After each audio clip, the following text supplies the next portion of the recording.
Which is more important, a commodity or the ideology behind its creation? Every human is created for great purpose.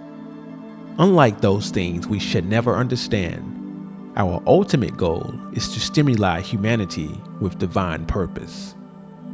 I'm convinced that many people operate in a real unconscious state of mind. With much concern, thinking rationally appears odd due to individual behavior directed toward immediate gratification. We have become psychologically scorned from materialism. Our political, economic, and social opinions are being determined according to set motives. Reasonability has been deferred to instant gratification because of immatureness. In whole, people lack understanding of moral character based on unreasonable practices. Being popular with status at a very young age seems to be the new modern adaptation, ignoring the fact that erotic gratification interrupts personality development. Nowadays, many have lost touch with character, dispositioning themselves to things like fetishism, which creates an alienated world, making individuals feel non-existing. Truth is, when we are stripped of our belongings, we result back to the reality of things. The so-called recession is a prime example. For many people, a recession forced them to readjust their mindsets or to focus on that which truly matters. The ideal summation is a higher calling. The pleasure principle defines one as being arrogant, greedy, selfish, and untrustworthy. What's even more disturbing is the concept of being naive. Open quote. They do not know it, but they are doing it. The very concept of ideology implies a kind of basic, constitutive naivete, the misrecognition of its own presupposition, of its own effective conditions, a distance, divergence between so-called reality and our distorted representation, our false consciousness of it. Close quote. Literary 717. When considering the pleasure principle, the issue exists when we think too highly of ourselves. We tend to forget the Creator is greater than anything and everything. We allow our status quo or material fortunes to represent us when these things aren't worth any value. Something to ponder. God is responsible for all creation. Currency is replicated by humans. Humans develop superstructures, as well as items contrary to that humans need, generating arbitrary numbers that it takes to produce or buy products. An unfair use exchange value becomes the focus of the superstructure, creating a subculture. This method places humans in a false consciousness, an illusion of human activity and attachment. Humans sense obligations to sponsor these attachments, while forget the cosmic divine is the supplier of our every need.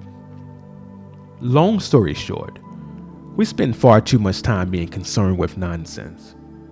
Certainly, it's pleasant to have and afford nice things, but our egos are embedded and manifested into thinking materialistically.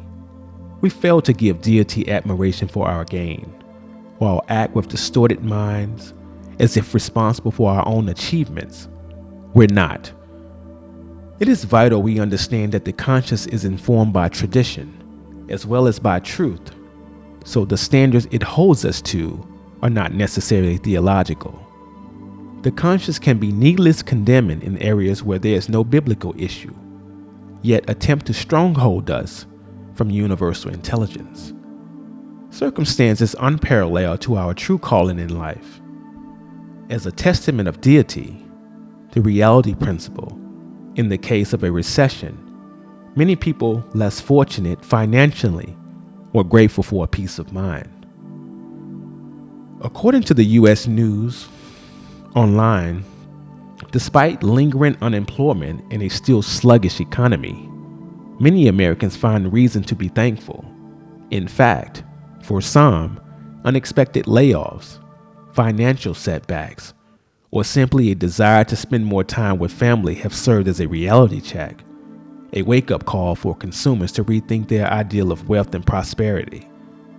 People are focusing more on life satisfaction than satisfaction by consumption. One of the big shifts is that people are questioning, is the time that I'm spending bringing me greater satisfaction in my life versus something that is just on autopilot? More money doesn't necessarily lead to greater happiness. People are looking for ways to realign with family and the values that matter to them. In regards to the pleasure principle, an article posted online by the Associated Press, "How Much Crazier Can Black Friday Get?" reveals the mindset of people without divine insight in their lives. Customers risked being pepper sprayed, causing fight scenes, as well as looting, and wonder how such events evolve. Proclaimed experts say a volatile mix of desperate retailers, cutthroat marketing, bargain-obsessed shoppers who are sleep-deprived and short-tempered are responsible for the increased frenzies. They even go as far to say that online coupon phenomena's psychological hunger is fed for finding impossible bargains, and that these people, who should know better, should have enough stuff already. It's alarming to see an awful lot of psychology were used to evaluate those encouraged or influenced by the notion of scarcity. Despite advice given from those to prevent this from happening, there is no doubt that afflictions render exposure. If you'd like to hear more from Personal Definition, hit the like and subscribe button.